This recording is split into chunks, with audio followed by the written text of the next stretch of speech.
Is standing strong with the men and women of law enforcement who are trying to maintain public safety on college campuses across the country. Where you have protests that correctly use the First Amendment, that's allowed.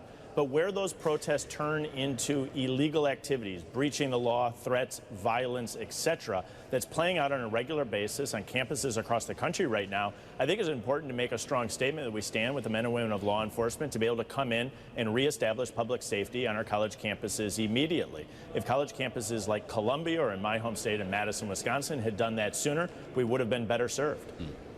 Is this it, though, Congressman? We're told the Senate has no plans to even act on this legislation. Is this essentially a messaging bill from the House?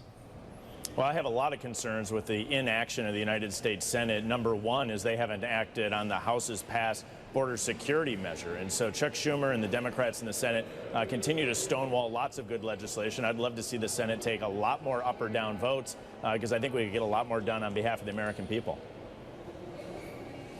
Well, there are still some things that the Senate is working on, sir, if not actually H.R. 2, which I think we all knew upon passage when it passed with no single Democratic vote in the House was never probably going to make it through the Senate. But they are working on the FAA reauthorization up against a deadline of May 10th. There's questions around what amendments could look like and exactly the timeline here. But we also know some things may not be included in that FAA bill, which could be a vehicle for other things to get through Congress, including stablecoin and safe banking legislation, which I know you pay attention to as a member of the Financial Services Committee. If it doesn't get attached to this piece of legislation, Congressman, is it going to get done in this Congress? I would rather see things pass as single-issue vehicles. That's not always the case of how things get done in Washington. At the end of the day, I think we would be well-served to pass both of those pieces of legislation, in particular the crypto side. I can't tell you how many individuals that I know in the innovation space as it relates to crypto that are interested in a U.S.-based legal framework. If we were successful in passing the House committee-passed legislation, we would have an opportunity to bring a lot of that development work here onshore into the United States. This is a huge opportunity for the future of finance. How about a legal framework for cannabis companies, Congressman? That seems to be the same conversation we keep hearing. Is it stablecoin and safe banking attached potentially to this FAA bill? Would you be comfortable with both of those hitching a ride?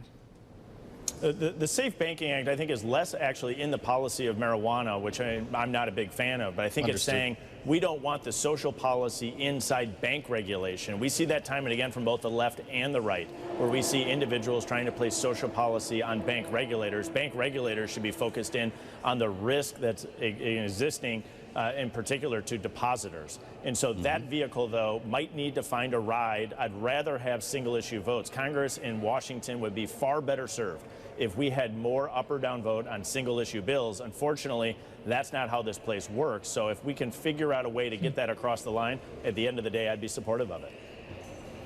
Well, speaking of the workings of the place, sir, it has been difficult to get anything across the line. Many rule votes, just procedural votes, have gone down in this Congress. It's been very difficult for your Speaker, Mike Johnson. And next week, if your colleague, Marjorie Taylor Greene, is to be believed, she will be forcing a motion to vacate, which Democrats have said that they will vote to table. How weakened will Johnson be if Democrats step in to help him on this? Speaker Johnson's done an admirable job in incredibly difficult circumstances. I think it would be a mistake to have that bill brought forward. If it does, hopefully we are able to table that quickly. It really functions as a distraction to the biggest issues of the day. We should be far more focused on working to bring inflation down and secure the U.S.-Mexico border rather than focusing in on the internal politics. But as you say, it's a narrowly divided Congress. Things are difficult here, but hopefully we can dispense with this quickly. I know you want to support the Speaker, and you will support the Speaker if this comes to the floor, Congressman. But do you worry about the impression that it will give your conference if it requires Democrats to save Mike Johnson? Does that weaken him in the long term? I don't think it does. I think what people are going to look at is the record. We've actually done a lot of work here in the House of Representatives, despite a lot of the rhetoric questioning whether or not we would be able to get bills done. Not only did we navigate through the debt ceiling now about a year ago, but under the leadership of Speaker Johnson, we actually reduced spending year over year for non-defense, non-veteran spending. That's a huge step in the right direction. It hasn't been done in Washington in over a year. So again, I think there's a long record of what Speaker Johnson has done very well. And I think at the end of the day, if this is ultimately brought forward, it will be dispensed with quickly. While we talk about the leader of your chamber, sir, I'd like to ask you about the de facto leader of your party overall, because Donald Trump was in your home state of Wisconsin yesterday. He actually gave an interview to one of your local outlets, the Milwaukee Journal-Centennial, in which he was asked whether or not he would accept the results of the election in November. His answer, sir, was, if everything's honest, I gladly accept the results. If it's not, you have to fight for the right of the country. Congressman, would you tell your constituents in Wisconsin that they have any reason to believe that our election will not be honest?